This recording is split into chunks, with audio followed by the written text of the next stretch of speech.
வணக்கம். ஆகாஷ்வாணி செய்திச் சுருக்கம் வாசிப்பவர் ஆதவன்.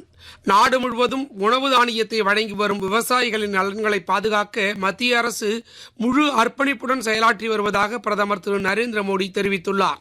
மத்திய அமைச்சரவையின் முடிவுகள் குறித்து தமது சமூக வலைதளத்தில் பதிவிட்டுள்ள அவர், அதன் ஒரு பகுதியாக நடப்பு பருவத்தில் கரும்புக்கு குவிண்டால் ஒன்றுக்கு 365 ரூபாய் என்ற நியாயமான விவசாயிகளுக்கு பயனளிக்கக்கூடிய விலையை நிர்ணயிக்க அரசு ஒப்புதல் அளித்திருப்பதாக தெரிவித்துள்ளார்.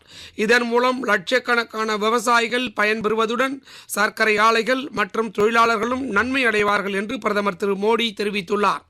புதுடெல்லி வந்துள்ள வியட்நாம் அதிபர் திரு டோ லோமுடன் தேசிய பாதுகாப்பு ஆலோசகர் திரு அஜித் தோவல் நேற்று சந்தித்து பேசினார். அப்போது இந்தியாவுக்கும் வியட்நாமுக்கும் இடையேயான பாதுகாப்பு நல்லுறவு குறித்து இருவரும் விரிவான ஆலோசனை நடத்தினர். மேலும் 3 நாள் அரசுமுறை பயணமாக இந்தியா வந்துள்ள வியட்நாம் அதிபர் திரு டோ லோம் புதுடெல்லியில் இன்று பிரதமர் திரு நரேந்திர மோடியை சந்தித்து இருதரப்பு பேச்சுக்கள் நடத்த உள்ளார். இன்று மாலை குடியரசுத் தலைவர் திரு திரௌபதி முர்மையும் வியட்நாம் அதிபர் சந்தித்து பேச உள்ளார். காரைக்கால் பொது மருத்துவமனையில் நாளை மறுநாள் 8ஆம் தேதி வெள்ளிக்கிழமை புதுச்சேரி இந்திரா காந்தி அரசு பொது மருத்துவமனை மற்றும் முதுநிலை மருத்துவ கல்வி நிறுவனத்தின் சிறப்பு மருத்துவ குழுவினர் பங்கேற்கும் சிறப்பு மருத்துவ முகாமிற்கு ஏற்பாடு செய்யப்பட்டுள்ளது.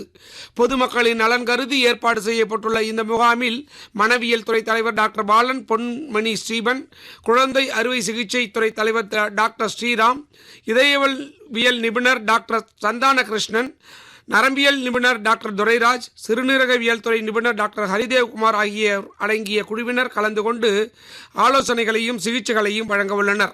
எனவே காரைக்கால் மாவட்டத்தைச் சேர்ந்த பொதுமக்கள் இந்த அரிய வாய்ப்பினை பயன்படுத்தி நலம் பெற வேண்டுமென காரைக்கால் அரசு பொது மருத்துவமனையின் மருத்துவ கண்காணிப்பாளர் கேட்டுக்கொண்டுள்ளார்.